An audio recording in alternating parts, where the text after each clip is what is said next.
नमस्कार, मैं हूं दीपाली राणा। आप देख रहे हैं यो मनी, हमारा बेहद ही खास शो पर्सनल फाइनेंस से जुड़ा हुआ, जो करता है आपकी मदद और सिखाता है निवेश के गुर। अगर अब तक आपने निवेश की शुरुआत नहीं की है तो यो मनी के साथ कीजिए, और अगर ऑलरेडी स्टार्ट कर चुके हैं तो उसे बेहतर कैसे बना सकते हैं ये भी यो मनी आपको सिखाता है। तो छोटे छोटे सपनों को, छोटी छोटी सेविंग्स के जरिए आप बड़े सपनों को पूरा कर सकते हैं, और इसी में यो मनी करता है मदद। फटाफट से नोट कर लीजिए तरीका इस शो में आने का। हमारा व्हाट्सएप नंबर नोट कर लीजिए आप सबसे पहले तो। उसके अलावा सोशल मीडिया प्लेटफॉर्म्स के थ्रू भी आप कनेक्ट कर सकते हैं। 7045220000 ये हमारा व्हाट्सएप नंबर है। साथ ही हैशटैग आस्क आवाज यो मनी फेसबुक ट्विटर पर सीएनबीसी आवाज के हैंडल पर जाकर ये हैशटैग लिखिए और अपना सवाल आप लिख दीजिए।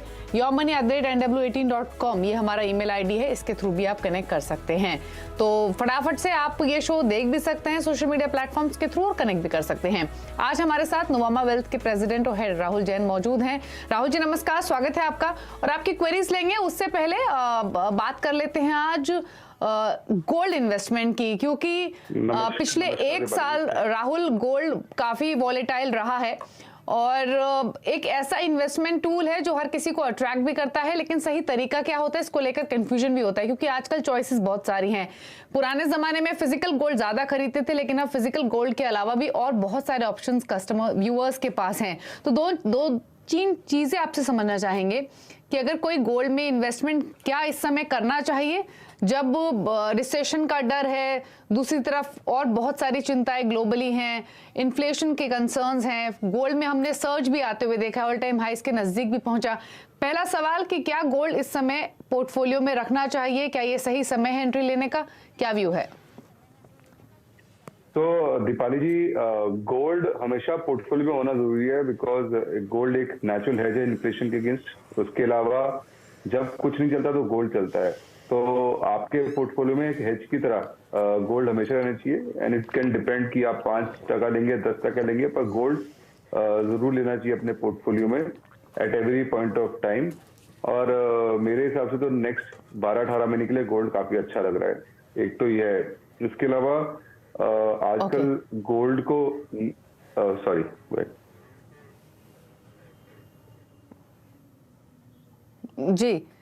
जी बिल्कुल, अगले 12 से 18 महीने के लिए गोल्ड आपको काफी अच्छा लग रहा है। लेकिन एक चीज और राहुल जी, अब अगर इन्वेस्टमेंट करनी हो तो आपके हिसाब से बेस्ट तरीका क्या होना चाहिए इन्वेस्टमेंट का? कॉइन्स खरीदें, गोल्ड ईटीएफ लें, गोल्ड फंड्स लें, सोवरेन गोल्ड बॉन्ड में एक्सपोजर लें, डिजिटल गोल्ड का भी एक चॉइस है। तो आपके हिसाब से बेस्ट चॉइस क्या हो सकती है एंट्री लेने के हिसाब से? तो मैं तो काफी मतलब उस पे नहीं विश्वास करता कि फिजिकल गोल्ड रखना चाहिए, बिकॉज फिजिकल गोल्ड कॉइन्स वगैरह में काफी रखने की परेशानी, फिर सेफ्टी वगैरह का इश्यू रहता है। दो चीजें हैं जिस पर आप पैसा डाल सकते हैं गोल्ड के अंदर। एक तो आप गोल्ड ईटीएफ ले सकते हैं, उसमें क्या है लिक्विडिटी रहती है हमेशा, जब चाहे तब बेच सकते हैं और जब चाहे तब बाय कर सकते हैं। ऑन द अदर एंड एक और ऑप्शन है सॉवरिन गोल्ड बॉन्ड। उसमें क्या खास बात है कि आपको एक 2.5% का इंटरेस्ट रेट भी मिलता है ओवर एंड अबव गोल्ड के एप्रिसिएशन के साथ, पर उसमें आपको आपका गोल्ड 8 साल के लिए लॉक इन रहता है। तो अगर किसी को लॉन्ग टर्म के लिए गोल्ड रखना है लेके, तो सॉवरिन गोल्ड बॉन्ड अच्छा है, बिकॉज उसमें आपको इंटरेस्ट भी मिलता रहेगा। पर किसी को अगर गोल्ड रखना है पर बेचना भी है बीच में, तो उसके लिए गोल्ड ईटीएफ अच्छा तरीका रहेगा इन्वेस्ट करने के लिए।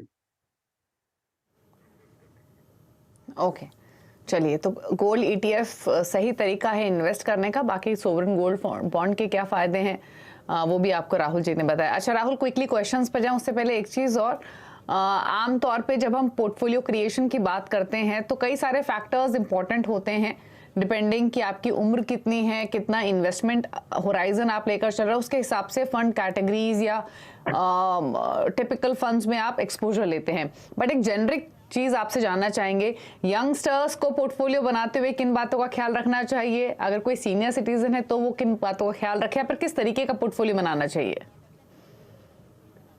तो एक पोर्टफोलियो बनाने से पहले एक बेसिक रूल जो एसेट एलोकेशन होता है या फिलॉसफी जो एसेट एलोकेशन की होती है, वो सब पे लागू होती है। आप यंग इन्वेस्टर हैं, आप सीनियर सिटीजन हैं या आप मिड एज के हैं, अब वो सब पे लागू होती है। और बहुत सिंपल है, एसेट एलोकेशन होता है जो आपका पोर्टफोलियो का क्या कॉम्पोजिशन होगा, वो लार्जली 3 चीजों में होता है। एक होता है इक्विटी, एक होता है डेट और तीसरा होता है गोल्ड।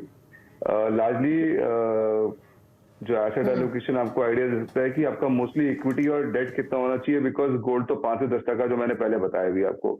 इसका एक फॉर्मूला है दीपाली जी, बहुत आसान है, 100 minus the age is the equity allocation. तो समझिए अगर आप यंग हैं, आप 25 साल के हैं, तो आपका 75% एलोकेशन इक्विटी का हो सकता है, 15-20% का डेट का हो सकता है, 5% गोल्ड का हो सकता है। तो इस हिसाब से अपना एक पोर्टफोलियो बना सकते हैं और आपके एज के हिसाब से अपना इक्विटी का एलोकेशन निर्धारित कर सकते हैं, आपकी एज के हिसाब से कितना होना चाहिए। सपोज आप 60 ईयर्स के हैं, तो आपका फिर इक्विटी एलोकेशन हो सकता है कुछ 100 माइनस 60, तो 40 और 30 के बीच में आप रख सकते हैं, बाकी डेट को कर सकते हैं और फिर थोड़ा गोल्ड रख सकते हैं। तो अगर आप ये फॉलो कर पाएंगे फिलोसफी, फॉलो कर पाएंगे रूल, तो चांसेस है कि जनरली आपका पोर्टफोलियो एक over a longer period of time एक अच्छा रिटर्न दे सकेगा आपको, और आपका वेल्थ क्रिएट हो सकता है, या फिर आपके जो गोल्स हैं जिसके लिए आप पैसा सेव कर रहे हैं, जिसके लिए पैसा निवेश कर रहे हैं, वो चांसेस है कि फुलफिल हो सकेगा। ओके, चलिए ठीक है। तो ये आपको कुछ टिप्स दिए हैं राहुल ने कि किस तरीके का पोर्टफोलियो बनाना चाहिए अगर आप यंगस्टर्स हैं, सीनियर सिटीजन हैं, या आप कितना टाइम होराइजन लेकर चल रहे हैं। आप बिना देरी के क्वेश्चंस लेते हैं। सौरभ जैन हमारे साथ मौजूद हैं फोन लाइन पर। सौरभ, गुड इवनिंग, बताइए क्या सवाल है आपका। नमस्ते दीपाली जी। नमस्ते राहुल जी। जी मैं सौरभ जैन हूँ, पुणे से बोल रहा हूँ। नमस्ते सौरभ जी। सर मुझे 2 गोल है मेरे लिए। पहला गोल के लिए मैं इन्वेस्टमेंट कर रहा हूँ अभी, मुझे अपना रिटायरमेंट प्लान के लिए कॉर्पस इकट्ठा करना है। उसके लिए मैं पर मंथ 20,000 रुपीज SIP में डालता हूँ। करंटली मेरा पोर्टफोलियो का वैल्यू 3,20,000 है और 5 फंड में मैं अपना इन्वेस्टमेंट कर रहा हूँ। तो मुझे एक तो पहले ये जो फंड का के हिसाब से मुझे रिव्यू करना है कि ये बराबर है कि नहीं, या फिर मुझे कुछ चेंज करना चाहिए। और सेकंड थिंग इज दैट कि ठीक है, सेकंड थिंग है कि मुझे एक और गोल है जो अपने बच्चों की पढ़ाई के लिए मुझे फंड इकट्ठा करना है। उसके लिए मुझे SIP चालू करना है। ठीक है, तो मुझे कुछ 90 लाख के आसपास चाहिए। तो उसके लिए मुझे क्या करना है, उसके लिए मुझे बताइए आप। ठीक है, मुझे पता करना है। ठीक है, ठीक है। तो यानी राहुल 20,000 की इनकी SIP ऑलरेडी चल रही है और इस 20,000 के SIP का इनका 3.25 लाख का पोर्टफोलियो वैल्यू भी हो गया है। 2 गोल हैं, 10 इयर्स में 90 लाख फॉर बच्चों की एजुकेशन एंड 20 इयर्स में 3.2 करोड़ फॉर रिटायरमेंट।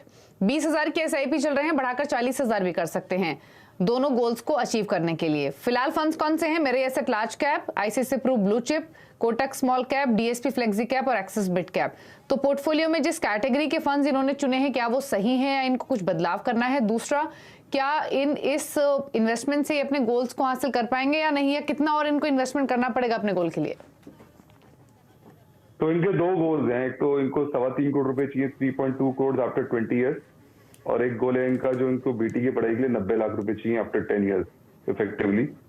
तो अगर आप देखेंगे तो जो इनका लॉन्ग टर्म है 3.25 करोड़ वाला, 3.2 करोड़ का, उसके लिए अगर ये 45,000 रुपए के आसपास का मंथली इन्वेस्टमेंट करेंगे in mix of debt and equity, SIP के रूप या ETF के थ्रू, तो इफेक्टिवली 10% का अगर आप रिटर्न मांगे चले तो आपका 3.25 करोड़ रुपए के आसपास इकट्ठा हो सकता है। और इफेक्टिवली डॉटर की एजुकेशन में जो 90 लाख रुपए चाहिए, उसके लिए अलग से इनको 40,000 रुपए की मंथली इन्वेस्टमेंट करनी पड़ेगी इन इक्विटी और फिक्स्ड इनकम के रूप में, जिसमें वही अगेन 10% के आसपास का रिटर्न छूटेगा, तो वो 90 लाख रुपए के आसपास का एक्यूमुलेशन हो जाएगा इनके लिए। ओके, तो यानी अगर आप 10 इयर्स में 90 लाख का एक्यूमुलेशन चाहते हैं तो 44,000 के SIP करनी पड़ेगी। 42,000 के SIP से आप 20 इयर्स में अपना 3.2 करोड़ का जो रिटायरमेंट कॉर्पस है वो एक्यूमुलेट कर लेंगे। रही बात आपकी पोर्टफोलियो की, तो जैसे बताया राहुल ने, आपका पोर्टफोलियो डाइवर्सिफाइड है, कोई बदलाव की जरूरत नहीं है। इसी पोर्टफोलियो को टाइम टू टाइम रिव्यू करते रहे, इन्वेस्टेड रहे, लेकिन हाँ इंक्रीज करना पड़ेगा आपको अपना SIP एलोकेशन अपने गोल्स को हासिल करने के लिए। आशीष है हमारे साथ। अब आशीष नमस्कार, बताइए क्या सवाल है? हाँ जी नमस्कार जी। मेरा सवाल ये है कि अभी तक मैंने किसी भी SIP में इन्वेस्ट नहीं किया है, लेकिन अभी मैं सोचा कि 2 लाख के आसपास मैं किसी में इन्वेस्ट करूं एटलीस्ट 5 साल के लिए, जिससे कि कुछ मेरे 5 साल बाद कुछ अच्छी इनकम आ जाए, रिटर्न आ जाए मुझे। तो आप ये 2 लाख लमसम डालना चाहते हैं? मतलब लमसम तो नहीं, जैसे आप बताएंगे वैसे हम डालना शुरू कर देंगे इसको। अभी सर 2 लाख मैं सोच रहा हूँ इन्वेस्ट करने के लिए। तो हाँ, तो वही मैं जानना चाहती हूँ, कुछ सर्टेन अमाउंट है जो आप 5 इयर्स के लिए हर महीने डालेंगे, या इसी 2 लाख को 5 लाख 5 साल के लिए डालना चाहते हैं, आइदर धीरे धीरे या फिर इकट्ठा? या नहीं, मैं वन टाइम इन्वेस्टमेंट के लिए एक साथ। ठीक है, ठीक है। तो 2 लाख रुपए निवेश करने हैं 5 साल के लिए म्यूचुअल फंड्स में। जानना चाहते हैं किस फंड में या किस कैटेगरी ऑफ फंड में ये इन्वेस्ट करें, बताइए क्या सजेशन रहेगा आपका? तो मेरा सजेशन है, सिंस नेक्स्ट एक 12 महीने के लिए थोड़ा मार्केट वॉलेटाइल रह सकता है, तो ये 2 लाख रुपए को कुछ महीने में 15 रुपए करके डाल दे ओवर नेक्स्ट 12 मंथ। और लार्जली अगर ये निफ्टी 50 के जो मेन बड़े कंपनी के ईटीएफ्स हैं उसमें डाल दे तो एक इनके लिए अच्छा इन्वेस्टमेंट हो जाएगा इक्विटी पॉइंट ऑफ व्यू से। और मेरा मानना है लॉन्ग टर्म में अच्छा रिटर्न बना पाएंगे। और जो इनका गोल है कि इससे थोड़ा इनका कॉर्पस भी क्रिएट हो जाएगा, तो I think that will be good. Okay, तो यानी आपको निफ्टी 50 से जुड़े हुए जो एक्सचेंज ट्रेडेड फंड्स हैं उनमें आप पैसे डाल सकते हैं। लॉन्ग टर्म का विजन लेकर चलेंगे तो आपको अच्छा फायदा होगा। रही बात निफ्टी 50 के ETF की, तो काफी सारे ब्रोकर हाउसेस के फंड्स मार्केट में आते हैं, किसकी परफॉर्मेंस बेस्ट है वो आप चेक कीजिए और उसे आप खरीद सकते हैं। SBI का निफ्टी 50 भी आता है, निप्पॉन इंडिया निफ्टी 50 फंड है, HDFC निफ्टी 50 ETF मौजूद है, ICICI प्रू का भी है। तो बेस्ट परफॉर्मिंग फंड आप चुनिए, लेकिन निफ्टी 50 ETF में आप पैसे डाल सकते हैं और लॉन्ग टर्म का विजन रखेंगे तो अच्छा फायदा आपको होगा। विनोद से बातचीत करेंगे अब। हमारे साथ रेणुकूट सोनभद्र से मौजूद हैं विनोद कुमार सिंह। सिंह साहब नमस्कार, पूछिए सवाल। नमस्कार दीपाली जी। मेरी एक SIP चल रही है 22,000 की समथिंग की। मैं 5-6 फंड में कर रहा हूँ, और ये मैं आपके प्रोग्राम को देख के ही मैंने कुछ फंड सेलेक्ट किए थे जो आपके एक्सपर्ट रिकमेंड करते हैं। तो उसमें मेरा 5,000 एक्सिस ब्लू चिप है, 5,000 मेरे एसेट इमर्जिंग है, 5,000 पराग पारिक में है, 2,500 एक्सिस मिड कैप में है और 2,500 UTI इक्विटी में है। तो अभी मैं प्रोग्राम आपका देख रहा हूँ तो कुछ आपके एक्सपर्ट बोल रहे हैं, और ये फंड अभी इधर परफॉर्म कर रहा है ढंग से जैसे अभी 2 साल पहले कर रहा था। तो कुछ एक्सपर्ट बोल रहे हैं कि इससे निकल के दूसरे फंड में चले जाएं। तो क्या मैं अभी इस फंड को बंद करके दूसरे फंड में करूँ, किसमें कंटिन्यू करूँ? पहला सवाल है। दूसरा सवाल ये है कि अगर मैं बंद करता हूँ तो पैसे भी निकाल के दूसरे में डालने हैं कि पैसे इसी में छोड़ने हैं? और थर्ड 5,000 की मुझे बढ़ानी है तो मैं किसमें करूँगी? ठीक है, ठीक है। तो यानी राहुल, आपने सुना इनका सवाल, 10 इयर्स में करोड़पति बनना है पहले तो इनको। फिलहाल जो पोर्टफोलियो की वैल्यू है वो 5 लाख है। 30 लाख का इन्होंने लमसम इन्वेस्टमेंट भी किया हुआ है। और फिलहाल जो इनके SIP चल रही है वो Axis blue chip, ICICI Pru blue chip, UTI flexi cap, Parag Parikh flexi cap, Mirae asset emerging blue chip और मिड कैप। तो इनका ओवरलैपिंग तो दिख रही है इनके पोर्टफोलियो में। इनके पास फ्लेक्सी कैप और ब्लू चिप में काफी ज्यादा एक्सपोजर है। तो पोर्टफोलियो यही रखें या थोड़ा सा डाइवर्सिफिकेशन करें? और दूसरी बात, ICICI प्रू ब्लू चिप की बात कर रहे थे कि अगर इससे निकले भी तो किस फंड में ये पैसा डालें, प्लस इस 22,000 की SIP से कितना कॉर्पस एक्यूमुलेट कर सकेंगे? तो देखिए, सिंस इनको करोड़पति बनना है, इनका ऑलरेडी 30 लाख का कॉर्पस है, तो 10 साल में 30 लाख का कॉर्पस ही मेरे सबसे 80 लाख रुपए के आसपास का पहुंच जाएगा। और जो 22,000 रुपए का इनका SIP चल रहा है वो आसानी से इनको 30 लाख रुपए के आसपास और भी दे देगा। तो इफेक्टिवली जो इनका चल रहा है उसके हिसाब से इनका करोड़ जो इनका एम है वो तो फुलफिल हो जाएगा। रही बात इनकी एक फंड से स्विच ऑफ करके दूसरे फंड में जाने की, तो मेरा ये मानना है कि हाँ, अगर परफॉर्मेंस अच्छा है तो स्विच ऑफ करके दूसरे फंड में जा सकते हैं और उसका वो जो करंट है उसको भी रिडीम करना चाहिए। इसके अलावा सिंस मैंने अपने स्टार्टिंग में बोला था कि एसेट एलोकेशन दिखना चाहिए, सिंस इनका पूरा फंड अभी इक्विटी की लेडी है तो हो सकता है ये चाहे तो कुछ थोड़ा डेट का एलोकेशन इसके अंदर लाना चाहिए इनको। तो long term point of view से इनका वेल्थ क्रिएशन के चांसेस और बढ़ जाएंगे, बिकॉज एसेट एलोकेशन यूज करने से वेल्थ क्रिएशन के chances over a long period of time काफी चांसेस थे बढ़ जाने के। ठीक है, तो यानी अगर आपने लमसम जो डिटेल्स आपने भेजी हैं अगर वो सही हैं तो 30 लाख का जो लमसम इन्वेस्टमेंट है उसी की वैल्यू करोड़ के आसपास पहुंच जाएगी इन 10 इयर्स। रही आपके इस पोर्टफोलियो के बाद तो भी आप 80 लाख के आसपास का कॉर्पस एक्यूमुलेट कर सकेंगे। तो ये आपके लिए सजेशन है। बाकी राहुल, पोर्टफोलियो में कुछ एडिशंस करने हैं क्या, कि कोई और कैटेगरी ऐड करनी है या इन्हीं के साथ रहें? नहीं, ये कैटेगरी काफी है, काफी डाइवर्सिफाइड है कैटेगरी की।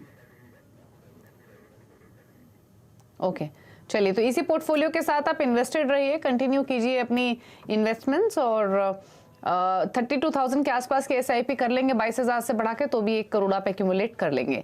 रुक रहे हैं एक ब्रेक के लिए, ब्रेक के उस पार कुछ और क्वेश्चंस को लेंगे, चल वापस आते हैं। आप देख रहे हैं योर मनी, और आपके तमाम इन्वेस्टमेंट क्वेरीज हमें शो में शामिल कर रहे हैं। आपके पोर्टफोलियो पर एक्सपर्ट एडवाइस हम दिला रहे हैं। हमारे साथ आज की गेस्ट नोवामा वेल्थ के प्रेसिडेंट और हेड राहुल जैन भी मौजूद हैं। सवाल लेंगे प्रतीक गर्ग का, इन्होंने ईमेल के थ्रू भेजा है। 30 इयर्स इनकी एज है, 11,000 की इनकी एसआईपी चल रही है, 15 इयर्स में 2 करोड़ का टारगेट है। फिलहाल इनकी जो पोर्टफोलियो की वैल्यू है वो 2.5 लाख के आसपास है। फंड्स अगर इनके देखें तो इनके पास आदित्य बिरला का digital India fund, axis growth, Kotak equity, Nippon India pharma, SBI Contra, Tata large and mid cap, UTI flexi cap, Aditya Birla का फ्रंटलाइन इक्विटी और एक्सिस ब्लू चिप है। काफी सारे फंड्स हैं 11,000 की एसआईपी के लिए। तो बताइए, इनका पोर्टफोलियो ठीक है या कोई डाइवर्सिफिकेशन इनको करना है, कुछ बदलाव करने हैं क्या? दूसरा, 11,000 की एसआईपी के हिसाब से क्या 15 ईयर्स में 2 करोड़ का टारगेट लाइकली है, या इनको इन्वेस्टमेंट बढ़ानी पड़ेगी?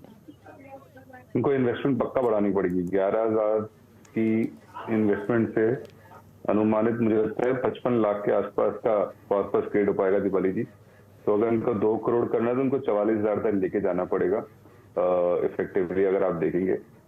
और देखा जाए तो काफी डाइवर्सिफाइड इनका म्यूचुअल पोर्टफोलियो है, और इसमें और डाइवर्सिफिकेशन की किसी तरीके की जरूरत नहीं है। बट जैसे फॉर एग्जांपल पहले भी मैंने बोला दीपाली जी, जैसे एक राइट एसेट एलोकेशन के लिए आपको थोड़ा डेट भी होना चाहिए। और मैं जानता हूं कि प्रतीक जी अभी काफी यंग है, ओनली एट एज ऑफ 30, तो थोड़ा बहुत डेट तब भी वो अपने पोर्टफोलियो में लेके आ सकते हैं इन रूप ऑफ एनसीडीज या डेट म्यूचुअल फंड। ओके, तो यानी आपको अपने टारगेट को हासिल करने के लिए एसआईपी अमाउंट तो बढ़ाना पड़ेगा। लगभग आप अभी फिलहाल 11,000 के आसपास के एसआईपी कर रहे हैं, तो उस हिसाब से तो सिर्फ 55-60 लाख रुपए ही एक्यूमुलेट कर सकेंगे। 45,000 के आसपास की एसआईपी करेंगे तो अपना गोल हासिल कर लेंगे। डाइवर्सिफाइड पोर्टफोलियो बनाना चाहिए, सेक्टोरल थीमेटिक फंड से थोड़ा सा बचना चाहिए, क्योंकि ये बड़े सीजनल सॉर्ट ऑफ परफॉर्मेंस इनकी होती है, कभी किसी साल चलते हैं, किसी साल नहीं परफॉर्म करते। राजेश का सवाल लेंगे हमारे साथ, इन्होंने ईमेल के थ्रू हम इनफैक्ट हमें सवाल भेजा है। 40 ईयर्स इनकी एज है, 20 ईयर्स में 3 करोड़ का कॉर्पस एक्यूमुलेट करना चाहते हैं। जो फिलहाल पोर्टफोलियो है इनका, उसमें इनके पास 5 फंड्स हैं। यूटीआई के ही 4 फंड्स इन्होंने लिए हुए हैं, UTI focused equity, UTI mid cap, UTI small cap, UTI value opportunities, Tata digital fund. और जो इनकी पोर्टफोलियो में टोटल एसआईपी चल रही है वो 12,000 के आसपास की है। तो पहले तो इनका पोर्टफोलियो सही है या नहीं, कोई बदलाव करने हैं क्या? दूसरा, कंसीडरिंग 4 लाख ऑलरेडी पोर्टफोलियो की वैल्यू है, क्या पॉसिबिलिटी है गोल को हासिल करने की? तो जो इनका 4 लाख का अमाउंट है वो 27 लाख के आसपास हो जाएगा। मुझे लगता है कि इनको अपना एसआईपी का अमाउंट इंक्रीज करना चाहिए। जो अभी 11,000 चल रहा है, 36,000 रुपीज, 36,000 रुपए, जो 20 साल में जो इनका एम है टू रीच 3 करोड़। तो अगर आप ये दोनों मिला के अनुमानित देखेंगे, 4 लाख वाला 27 लाख होगा और 36,000 वाला कुछ 2.7 करोड़ के आसपास हो जाएगा। तो टोटल 3 करोड़ का इनका पोर्टफोलियो बन सकता है over a period of time. और बाकी ओवरऑल पोर्टफोलियो में डाइवर्सिफिकेशन है, पर मैं बोलूंगा थोड़े लार्ज कैप फंड ऐड कर सकते हैं। थोड़ा लार्ज कैप फंड्स में ऐड कर सकते हैं। अच्छा, इसके अलावा अगर ये या कोई और इन्वेस्टर अपने पोर्टफोलियो में एलोकेशन बढ़ाना चाहे तो कौन कौन सी कैटेगरीज आपके हिसाब से होनी चाहिए? क्योंकि अगर हम प्रेजेंट सिचुएशन की बात करें राहुल, तो बहुत सारे कैटेगरीज आपके पास हैं, जिसमें हाइब्रिड है, large cap, mid cap, blue chip, flexi cap, sectoral funds भी हैं। अब तो आपको इंटरनेशनल फंड्स भी आप ले सकते हैं, इंडेक्स फंड भी हैं। तो आइडियली अगर 5-6 फंड मिलाकर कोई पोर्टफोलियो क्रिएट करना चाहे तो कौन कौन सी टॉप 5 थीम्स हो सकती हैं पोर्टफोलियो में ऐड करने के लिए? तो मैं तो जनरली इफेक्टिवली 3 कैटेगरीज ज्यादा लाइक करता हूं कि large cap, mid cap, small cap का अगर बास्केट हो जाएगा आपका, तो उसमें सारी कैटेगरी ऑफ स्टॉक्स आ जाएंगे इफेक्टिवली, और उसका कॉम्बिनेशन आप डिसाइड कर सकते हैं अपने रिस्क एपेटाइट के बेसिस पे। यंगर इंडिविजुअलिस्ट जो इनकी उम्र अभी अर्ली स्टेज में इन्वेस्टमेंट में है, तो वो ज्यादा स्मॉल कैप मिड कैप रख सकते हैं, लार्ज कैप कम कर सकते हैं एंड अकॉर्डिंगली एडजस्ट कर सकते हैं। मेरे हिसाब से large cap small cap mid cap में अगर mostly large part of good universe of stocks cover हो गए तो वो आपका हाइब्रिड थीमेटिक वाले थीम भी इनडायरेक्टली उसके अंदर आप कवर हो ही जाते हैं। तो अगर आप ये सिंपल रखने के लिए large cap mid cap and small cap का कॉम्बिनेशन अच्छा कॉम्बिनेशन होता है दीपाली। ओके, चलिए, तो large cap mid cap small cap का एक आइडियल कॉम्बिनेशन होता है। इस कॉम्बिनेशन के साथ चलेंगे तो बाकी तमाम एक्सपोजर आपको मिल जाएंगे, बाकी और कैटेगरीज के भी। शुक्रिया राहुल आने के लिए शो में और अपने व्यूज देने के लिए और हमारे व्यूअर्स की हेल्प करने के लिए, उनके पोर्टफोलियो को बेहतर बनाने में। Thank you so much for being in the show. इसी के साथ यौमनी में तो इतना ही। खबरें जारी हैं ब्रेक के उस पार भी, CNBC आवाज पर। नमस्कार।